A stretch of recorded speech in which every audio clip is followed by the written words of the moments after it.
Hi guys, it's Kales, and I read 7 books for Diverseathon.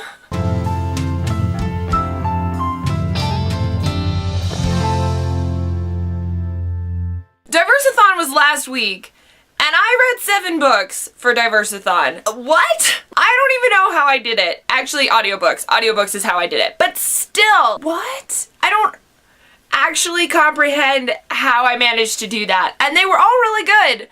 There wasn't any that I was like, oh, this sucks, but they were pretty good. So here's what they are. As promised, I read To All the Boys I Loved Before by Jenny Han. I really liked this book. I thought it was adorable. I loved the family aspect. I love that Laura Jean was a well-rounded character and that her whole life was not focused on the romance. She had other things going on, like the death of her mother and her sister going to college and her family, and it was really interesting and really good. And I liked Laura Jean as a character.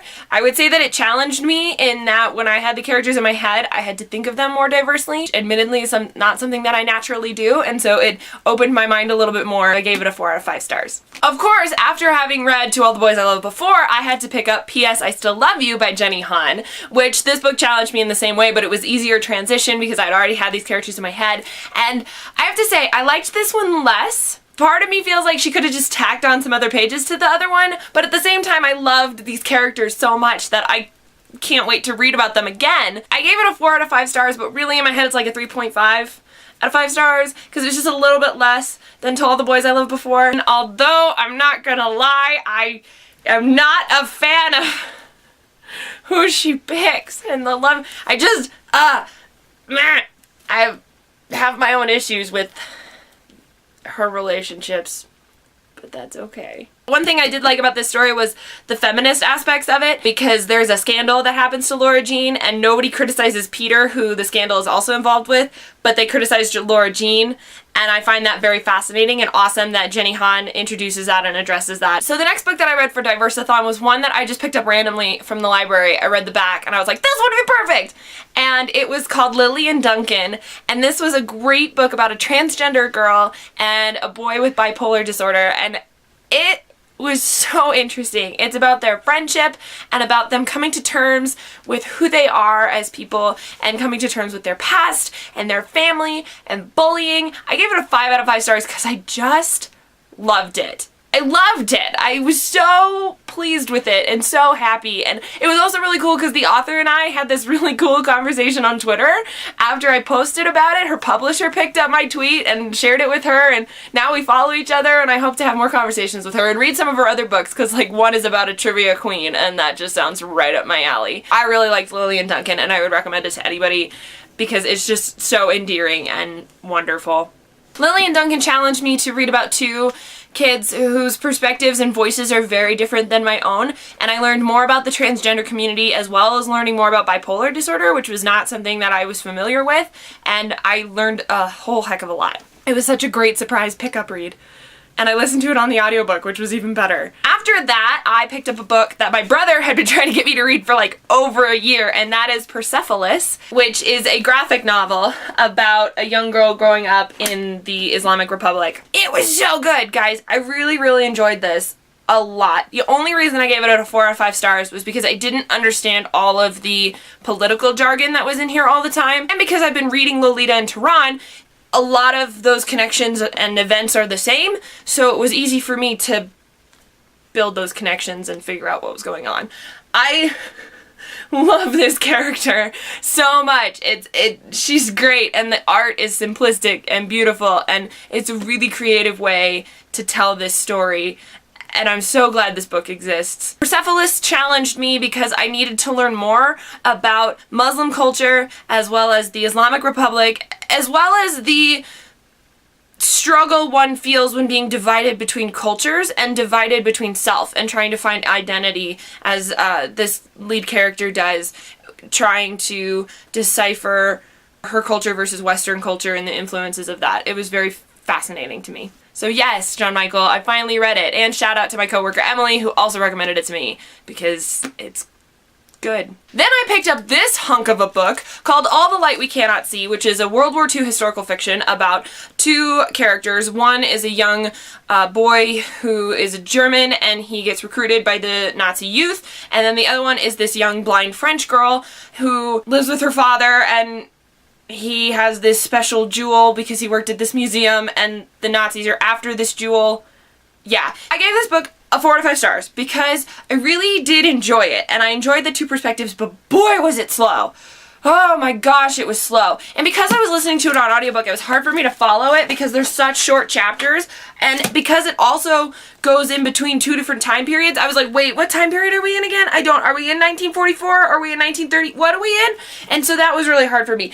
In terms of like language and quality of writing, this is a 5 out of 5 stars because holy crap, it was just beautiful. Beautifully written, so well crafted, and I loved that. Also, this book is like flipping huge. It's like over 500 pages, and so I ended up quitting the audiobook and just finishing it because it was so intense at the end, and finally the stories came together, which is always so frustrating for me because I'm reading these two separate stories and I'm like, when are they gonna come together? That's just a thing that I struggle with as a reader. This book challenged me to look at the world through someone with seeing disabilities. It was fascinating the way that she interpreted the world around her because she became blind, her sight began to deteriorate, and so by the time she was 6 years old she was fully blind. It was so fascinating to me, her perspective on the world, and I really enjoyed that a lot. And it's a World War II historical fiction, so that's like my bread and butter. There's still more to go, guys. Then I picked up this really short, adorable novel called George, which is about a transgender girl in the 4th grade who wants to tell the world that she is a girl by playing Charlotte in Charlotte's Web. I loved this book. I don't know anybody who doesn't love this book. It fills such a gap in junior fiction, and it makes me so happy that this book exists. I gave it a 4 out of 5 stars only because I struggled sometimes with the portrayal of other characters, like George's brother. I didn't like how they portrayed the boys so much, and the bullying seemed really like typical, but I liked how George stood up for herself, and I liked the friendships and her mom, and it was good. There were some struggles in it that just felt a little cliche to me, but again, it's junior fiction. I would give it to anybody. I feel like it should be required reading. So thank you, Allison, for recommending this book to me, as well as thank you, Courtney, who told me about this book years ago, and I'm so glad I finally picked it up. I finished it in a day, guys. It's like less than 200 pages. Just read it and learn and get some new perspective because it's just good and the perfect size to do that, to get a glimpse into somebody else's world. Oh my gosh, guys, then the biggest accomplishment of Diverseathon was I finished reading Lolita and Tehran. I've been trying to read this book for months, and it's not because it's bad. I really liked this. I gave it like a 3.5 out of 5 stars because I really, really liked this. I love this story. I love Azar Nafisi's writing. I love how this is a memoir through books about her teaching in Tehran and trying to teach women American and English literature, and I love that. However, there's 4 parts to this book. The first part is about the women and them doing this secret class to learn about American and English literature, and the last part is about that. But the stuff in the middle isn't about that. And that's where I struggled, because I could have read a whole book about these women and this class, and I want to write a play on it someday because this would be a great stage adaptation. I just see it all in my head, but I don't know how the heck to do that. Regardless, I loved those parts. I would give those parts 5 out of 5 stars. I want to read more about these women and learn more about them. The middle stuff, I could do without. And that's why it gave such a low rating for me, because it took me so long to finish because of those middle parts. Holy crap, guys, look at these books. There's so many of them. I'm so proud of myself right now. Like, I can't believe I did this, and it was such a good challenge. I loved being able to challenge myself and say, hey, I'm only going to read diverse books for a week. I learned a lot, and a lot of my perspectives changed, and it made me much more aware of what I read, and I'm so happy about that. That being said, if you want to have a conversation about it, tell me what you read during Diverseathon. Let me know, because I want to continue this conversation. Join us for book battles, which is Sunday at noon Mountain Time. Until next time, guys. Bye!